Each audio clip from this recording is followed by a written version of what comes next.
Okay, hi, grade eights. So let's carry on. This is chapter 9. This is still page 357. And we've got question 6 here. I'm just going to push this up a little bit and then we'll go. So, an animal shelter hires you to walk dogs for $5 per dog. Now, just remember something, grade eights. That is a very powerful word in grade 8 mathematics, okay? Well, any mathematics. Per and each means multiply. Per and each. Each can of pop. See? Each can of pop is $1. I bought 6, cost me $6 per can. Each can.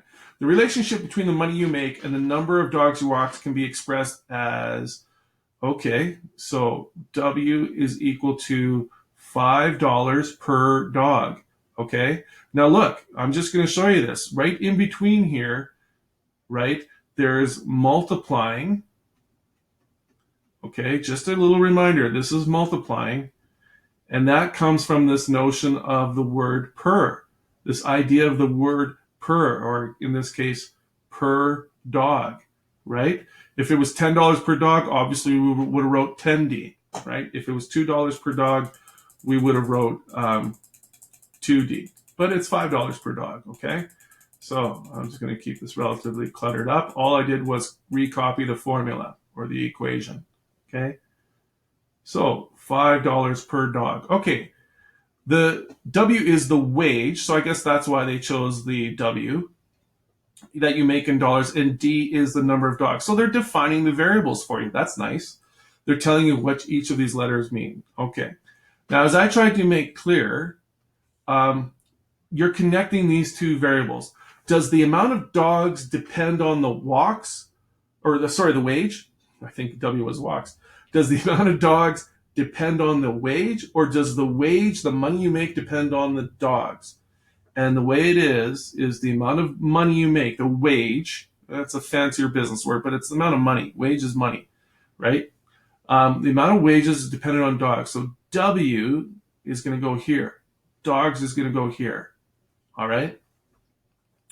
Okay, so it says, again, make a table of values. Gee, shocker. So we have the word problem. Okay, I'm just going to bring that word problem. And from the word problem, you're supposed to generate this sort of triangle relationship between equation, right, and the table of values. And again, they're double arrows because you can really go in any direction. And then the graph, right? So the graph. And often in grade 8, we'll give you the equation. More in grade 9, you'll have to come up with the equation. But some of the questions we might have you try and come up with the equation, but here we've given it to you. So this is a given. Can I check mark this? I absolutely can check mark this. I have the equation. So the equation can give you the table of values. All you have to do is say, well, all you have to do with grade 8s is play this game of what if. All right? In other words, what if I walked 0 dogs? What if I walked 1 dog? What if I walked 2 dogs? What if I walked 3 dogs? What if I walked 4 dogs? Okay? So let's start plugging in those numbers. What if I walked 0 dogs? Well, obviously, you're not doing very good in business. 2 dogs, 3 dogs, 4 dogs. Okay? Well, don't walk any dogs. You're getting nothing for money. Okay? All right? Remember, wages is money. Okay? If you walk 1 dog, well, 5 times 1, right? 5 times 1 is 5. I think you guys can see the pattern pretty clearly. If you walk 2 dogs, you get $10. If you walk 3, and if you walk 4, you get 20. Okay? So, boom. Question A is done. Question B. Okay, question B. Let me just generate some space here. So I have some graph paper. So it's really important to play that what if game, right? A lot of students get stuck at the table of values because they're like, I don't know what numbers to put in. That's because you're in charge of deciding what numbers to put in. Just start with your left column, your X value. In this case, the X value is represented by a number of dogs. And it's okay to just start with whole numbers. Don't go with, oh, what if I walked 355 dogs? Well, you're probably dead. because at least one of those dogs probably got, bad-tempered and turned on you. Just saying. All right. Just going to move this over here. And let's see what I have for graph paper. Again, I think it's such a simple relationship, so I'll use the small graph paper, expand it out, and guess what? Yeah, you got to do what? You've got to create labels for this graph, and you've got to plot your points. You've got to make your labels, your titles.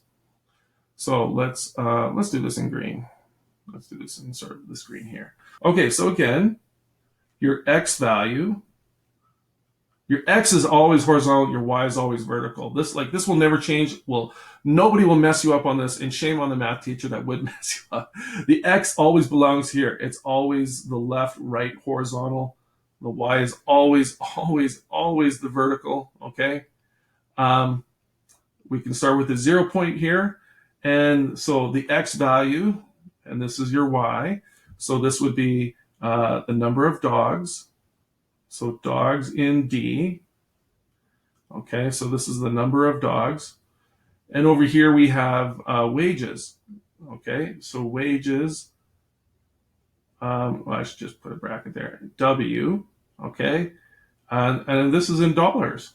Okay, so 1 dog, 2 dog, 3 dogs, 4 dogs. You guys can see where this is going. 5 dogs, 6 dogs. And here, why not skip? Do we have to go up by $1? Why would we do that? I wouldn't do that. Okay, so 5, 10, 15, 20, 25, 30. Okay, let's plot some points. Let's go here. Let's make it a little bit bigger.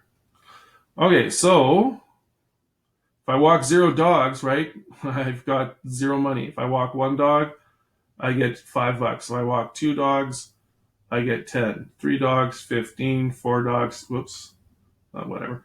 You guys know it's supposed to be right there. 4 dogs. And if I were to continue this table of values, 5 dogs and 6 dogs, and so on and so on. All right?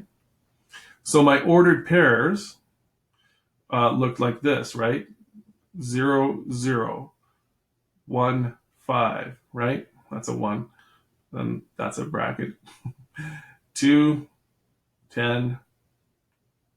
I'm really spazzing out with the pen today. 3, 15, all that good stuff. The ordered pairs is like finding your address. Where do I plot these points? This is literally the location coordinates, right? This is why they call it a coordinate grid, all right? This is the basic form of all that stuff you play in the military video games, Call of Duty and all that stuff. They give you coordinates. It's based off this. Graph the ordered pair is done. Is it reasonable to have points? Again, here's another. This is testing your analytical skills. So I'm going to actually star this question. And I'm going to use even a different color now. Let's use this one. Okay, I'm going to start over here and circle it again. Is it reasonable to have points in between the ones in your graph? So over here, could I have here we go. Could I have an ordered pair of 2.5? That's halfway between 2 and 3. Halfway between 10 and 15 is 12.5. Now, from a number pure mathematical perspective, this ordered pair of 2 and 12.5 would make perfect sense from a pure mathematical number point of view. But as it relates to the word problem, right? As it relates to the word problem, no! You're not going to walk 2.5 dogs. If you're walking 2.5 dogs, you're surely going to be arrested because that probably involved a chainsaw. Sheesh. You can't walk half a dog. What'd you do with the other half?